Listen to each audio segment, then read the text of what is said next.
So I've been playing my Wii U a lot lately, and it's not because a new game came out. In fact, it's because an old game came out, and that would be EarthBound. Yeah, this game came out on Virtual Console about a week ago, but I've been playing it, and I've been loving it. And I'm not even the biggest RPG fan either. Yeah, okay, I play Mario RPGs, and I'm a huge fan of Pokemon, but I've never beaten a so-called hardcore RPG like Final Fantasy, Kingdom Hearts, etc. Regardless, this game is fantastic, and I'm super thankful that I got a chance to play it. Yeah, I could have downloaded a ROM and played it on an emulator. Because so many people fought to get this game on Virtual Console here in the States, I figured I may as well support them and Nintendo by buying it. And let me tell you, if you're even the slightest RPG fan, then this is a game you will definitely enjoy. Yeah, okay, it's $10. It's $2 more than the regular Virtual Console game on the Wii U. But it's a lengthy game, it's basically a reward because we fought for it, and it's a game that can be played just on your controller due to how the Virtual Console service works. So you don't even need a TV to play this masterpiece. Nintendo even bothered to make a brand new trailer for the game, so that has to have at least some of your attention. Now allow me to explain why this game is so amazing. Basically, I'm about to summarize the entire game. Now, spoiler alert, because obviously I'm going through the entire game. So, if you don't want to be spoiled, then you should stop watching this video now. If you don't care, then feel free to keep watching. So, I'm going to go kind of fast, and here we go. So EarthBound, or Mother 2 in Japan, is a game that takes place in a modern-day society. The main characters are Ness, Paula, Jeff, and Pooh, but you get to name them anything you want. So I named Ness as Yosh!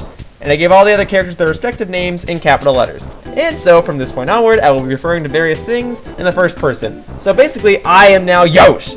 So I got awoken by a meteor falling in my city. In hopes of going to investigate it, I was told to go back to sleep. The next day, I was told to fulfill my destiny of going to places called Your Sanctuary locations. And yes, that's actually what they're called. And apparently there's 8 of them scattered across the land. And I need to go to these so I can destroy an enemy known as Gygus, or Gigas. I'm pretty sure it's Gygus. So I need to go and look for these places while getting attacked by random people, animals, machines, objects, etc. But this game uses a lot of real-life mechanics. Obviously, if I want to buy something, I must use money. How do I get money? I have to find an ATM and withdraw money from my bank account, and the money gets put into my bank account by my dad, whom I have to call through a telephone every time I wish to save the game, and he puts in more money based on the enemies that I defeat. So I spent the money on food and supplies. The supplies make me stronger and the food heals me. The food consists of everyday food, like pizza and burgers, but I can only carry so many supplies at a time.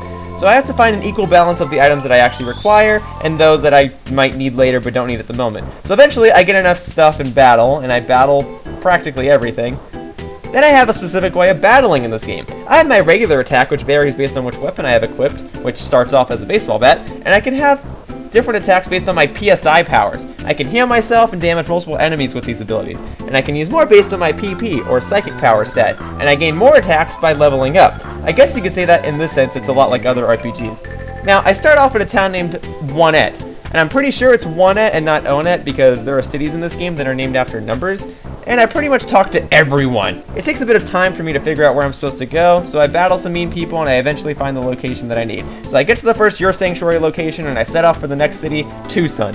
In Tucson, there are these 2 kids, the Orange Kid and the Apple Kid. After giving them money, they gave me some stuff that would later be useful because they're both inventors, and one of these things includes the receiver phone.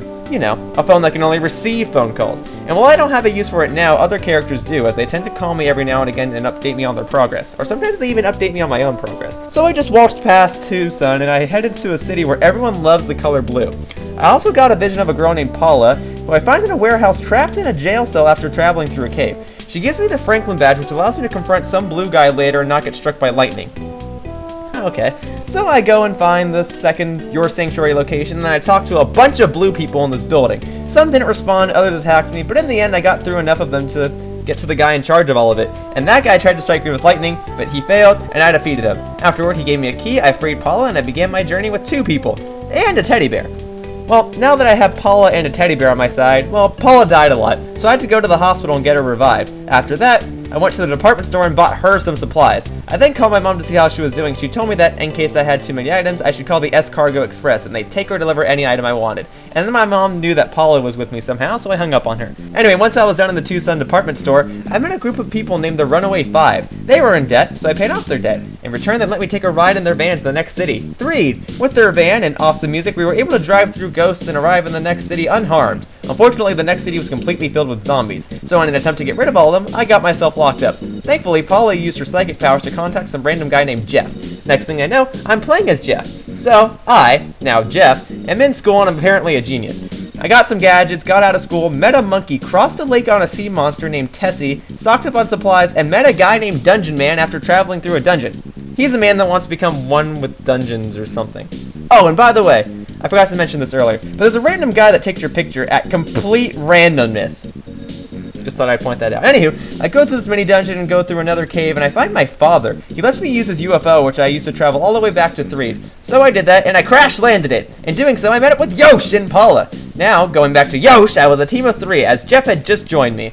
Oh, so back to that receiver phone thing I talked about earlier, I got a call saying that a kid invented some sort of zombie paper, and that all I had to do was set in a tent in order for it to attract zombies and get them stuck.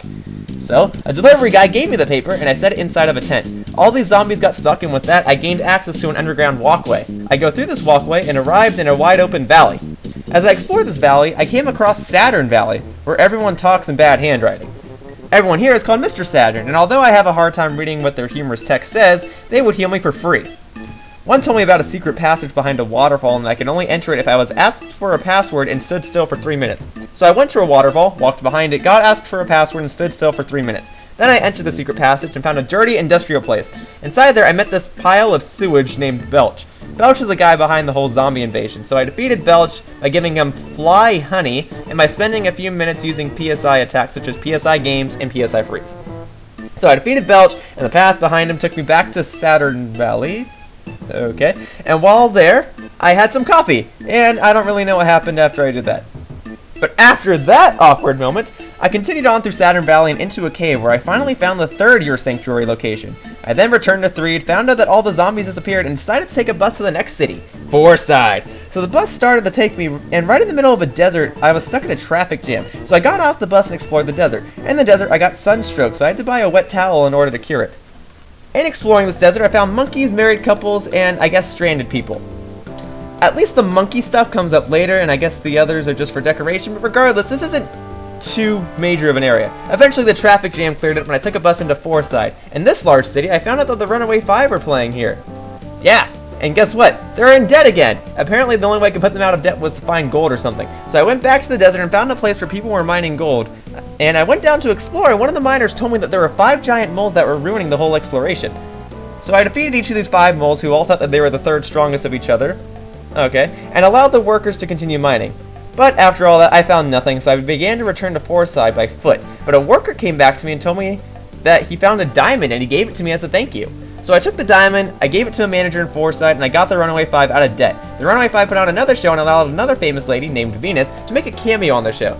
Then I went to the Fourside department store, which had just opened after I put the Runaway 5 out of debt. And exploring the store, I not only bought some more weapons and goodies, but I also lost a party member. Yeah, Paula got kidnapped after the store lost its power. So I traveled to the top of the store, battled some weird monster, and restored the power. But I didn't get Paula back. So I looked around Fourside some more, got attacked by a taxi, okay, and I learned about a man named Mr. Monatoli. I then went to this cafe in hopes of trying to learn more about him, and I didn't learn much. But after I left the cafe, I saw a guy passed out, and he told me that there was a secret passage inside of the cafe. So I went to the secret passage, and whoa! I appeared in Moonside! And in Moonside, yes means no, and no means yes. So if you want to buy something, you better say no. And if you don't understand something, you better say yes. So I wandered around Moonside, which I thought had quite a bit of frame rate issues, but regardless, a bunch of guys teleported me around, and I finally ended up at my destination, which was in front of a statue. I battled the statue, won, and ended up back at Fourside's cafe. I left the cafe, and I got a call about how a kid at Tucson created a yogurt machine. It was completely irrelevant until a lady came up to me right afterward and told me that she needed a yogurt machine. Unfortunately, the delivery man left it back at the desert, but luckily a monkey told me they'd had it, in the middle of a maze. So I went to the maze, which consisted of gathering various objects and giving them to the right monkey. After all that, I finally got my yogurt machine, and I learned to teleport! So I gave the lady the yogurt machine, and she gave me access to the top floor of this tall building.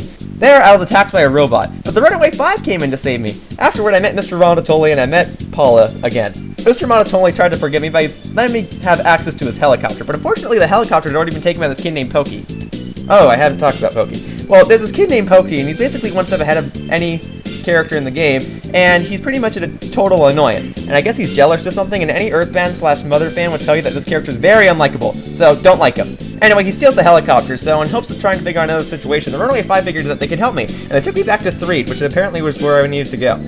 So I went to the graveyard in 3 and found Jeff's old spaceship, the same one that he used when he first met me. We used this in order to get back to the snowy place that Jeff had originally come from. There, I talked to his father, who was busy doing research, so I traveled off and fought the 4th Year Sanctuary boss. After going to the 4th Year Sanctuary location, the father had finished doing research and told me that I need to travel to a place called Summers, so I traveled to Summers using the spaceship. At Summers, I learned about this place called the Stoic Club, but you need a reservation in order to enter the building. So I got a phone number to the place, reserved a spot, and entered it. And there, I realized that everyone was there just to stare at a rock. So I talked around and met a lady that makes cake. She went out to a food stand and sold her cake, which gave me a vision. Yes, it gave me a vision about a 4th character in the game, Pooh. So, somewhere far away, this 4th character named Pooh was doing training, which consisted of getting his arms and legs torn off, I guess.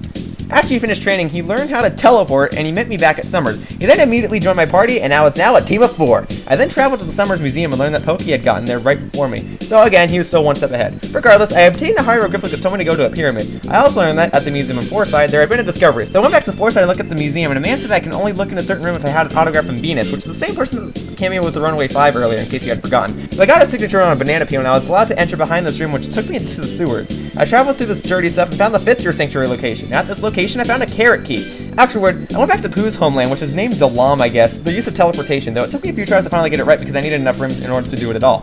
So I got back to Dalam and I gave the carrot key to some statues, which then vanished. I now had access to this cave, and I explored the cave and fought all sorts of difficult enemies. Next thing I knew, I was already at the 6th Year Sanctuary location. Yeah, pretty small gap in comparison to the other ones, but regardless, I got there. With that said and done, I went back to Summers and I got my picture taken again, and then I talked to a man that gave me access to a ship. We rode the ship in battle against a kraken. Yep, just a bunch of boss battles back and forth. After a quick battle, we arrived in the place called Scaraba, which is a desert with some buildings in it. I began to look around the desert for a pyramid. I fought some strange UFO guys and eventually came across the pyramid. I entered a little code by stepping on some stones in the shape of a star, and voila! It opened. I ventured through the pyramid, got this Hawkeye thing, which I guess is why I was there in the first place, and exited through the pyramid. Then some random guy decided that he wanted to train Pooh and teach him PSI Starstorm, so Pooh left to go train, and I was down to 3 members again. I was told that I need to go find Dungeon Man again, so I went back to Winters, because that's where I first met him, which is where Jeff is from, so I went to look for him. I rode Tessie again and went to Dungeon Man's original dungeon, and he wasn't home. That's when I realized I needed to go back through the pyramid again and find this giant man thing sitting in the desert. And I don't know how I missed that, but I did. So I entered this large object and found that it was Dungeon Man's man dungeon, I don't know. And I went through this whole dungeon, got some items, got some advice, and got some laughs. I made it to the top where I found Dungeon Man himself, and he told me to drop back to the bottom through dropping down a hole. Okay. So after I left, I temporarily had a giant Dungeon Man battling with me. Yeah, it was awesome. So I fought some more UFOs, and yeah, unfortunately Dungeon Man's battling was short-lived as he couldn't really leave the area. So I talked to another guy who told me to go through a swamp, and that I can only get to the swamp via submarine. Dungeon Man told me he had a submarine, and as such, I went back to Dungeon Man's man dungeon and obtained the submarine, which Jeff had to fix up. So after taking the submarine, I got to the swamp, and in order to save the game, I had to talk to my dad again, but there wasn't a phone there, so I had to talk to a parrot. Real funny, guys. And then I saved my game again, and then I began to venture through the swamp. In going through the swamp, I met up with Belch again, except instead of a pile of sewage, he became a pile of vomit. Regardless, while I fought him, Pooh rejoined the battle and used his new move, PSI Starstorm. Now Pooh was with us once again, and I was once again a team of 4. At the end of the swamp, I found a village full of shy creatures. They told me that I could cure their shyness if I picked up a book. Then I got a call from Applecade, who told me that he had said book, but he was kidnapped. So I had to go back to Winters, I rode Tessie again, and I went on the rescue for Applecade in the shyness book. So I had to go through another maze, and I fought all these creatures that appear on the box art for the game. Yep, little guys. They're called Starmen. And for the first time, my character's got a status illness referred to as Diamondized, and it was really weird. But after a ton of fighting, I got through the maze, and there was a mouse that said he could help me find the exit. So I told him to get me to the exit, and he took me back to the beginning of the maze, so I had to go through the whole maze again, and I fought a ton of enemies again, and got back to where I had previously been, only this time I didn't use the mouse's help. At the end of the maze, I found a lot of captives, and I battled against a machine creature. After winning, everyone was set free, and I met with Applecade, but he told me that he returned his shyness book back in 1-et. So I went back to 1-et, which is the first city in the game, in case you had forgotten, and I went to the library, searched for the book, said hi to my mom, and traveled back to the place with all the shy creatures. I then made them become unshy, or brave, or sociable, or whatever adjective is proper, and gained access to an underground part. So I went through the underground part, which was like another maze, fought some more enemies, and I found the 7th Year Sanctuary location. I fought another boss, obviously, and I barely survived. But after beating the boss, I saw all my thoughts appear on a wall. It was cool. I then dropped down another hole, which brought me to a land filled with huge dinosaurs. So huge, in fact, that my sprite shrunk in order to show the size comparison. So I fought these dinosaurs, and I found civilization. And after traveling everywhere, I found a volcano area. So I went through the volcano area, died a few more times, and came across the 8th and final Year Sanctuary area. I barely survived this battle, but I still won. At that point, I had all the Year Sanctuary areas, and I was warped into my inner mind, or the center of the universe or something. I saw a part of my life where I was a baby, and then I was warped to this weird town where the lighting would change every time I talked to someone. Apparently the place is called Magicant. I then teamed up with a bird, fought some enemies including previous bosses, and I died again. I got all the way back to where I was and further, and I fought a statue that could use the same attacks I could, and it wrecked me. So I got back to where I was again with another bird guy, and I finally won. I then started spazzing out as I gained a ton of EXP and started leveling up like crazy. I was told to go to Saturn Valley, so I teleported there. At Saturn Valley, a machine was being created so that I may travel back in time, but it was missing an important part, which was part of a meteorite. So I went back to the meteor that hit the planet at the beginning of the game near Winnet, but rather than just wandering back over there, there had been enemies everywhere, so much so that I could barely leave my own house. I'm not even kidding. I got defeated again, and then I realized I hadn't saved since I beat the Aether Sanctuary boss. So because I couldn't teleport this time, I had to wander out of the volcano place, heal my friends, and then teleport. I eventually made it to the meteor and obtained the part of it. I teleported back to Saturn Valley and gave it to the professor, and he was able to use the time machine. After going back in time, the professor had realized that I needed to go back further, and that a normal life form was incapable of doing such a thing. So he needed to operate on my body and remove my brain and put it into a robot. He then put my brain as well as the brains of my friends into robots. As robots, we traveled even further into the past. There were super tough enemies here, so much so that I pretty much ran from every battle, but eventually I was nearing the end of my journey. I was approaching the final stretch as I came across a cave of some sort. I prepared, and I entered. I walked along some sort of intestine pathway, and I finally confronted Gygus, the monster behind all of this, and Pokey was there too, assisting him. The time finally came, and it was time for the final battle. So the final battle began. I couldn't attack Gygus directly, as he had my face on him, and attacking him would result in my own injuries. So I attacked Pokey until he decided to reveal the true form of Gygus. So he did, and it was a face that could easily give anyone nightmares. But I fought, and I lost many times to this boss. So I had looked at the official guide of the game that Nintendo put on their website, and I learned that I had to select an option that had been there since the beginning of the game. And I never used it. That said option was selected, and it was pray. So as Paula, I prayed, and prayed, and prayed, which slowly destroyed Gygus once and for all. I would heal Paula and have her pray over and over, and after enough prayers, Gygus was defeated. And then there were seizure scenes, and I think my TV exploded. And then, silence. I woke back in Saturn Valley and was congratulated by everyone. While normally this would be a happy time due to my success, it had been a sad time. Pooh left to go train again, and Jeff rejoined his father in his scientific studies. The last thing Paula told me to do was escort her home. So I teleported out of Saturn Valley and I brought her to her hometown, Tucson. So we wandered and it became time for us to part ways. She told me that she had wanted to tell me something, but she had forgotten. She hoped that we'd meet again someday, and we finally departed, and now I was alone, like I had been when my adventure first began. I wandered around for a bit, and I eventually teleported back to Winnet. Back in Winnet, everything was normal, no more danger or anything. And so, with the universe saved and the adventure at its closure, I decided it was time to head back home. Head back home to Mother.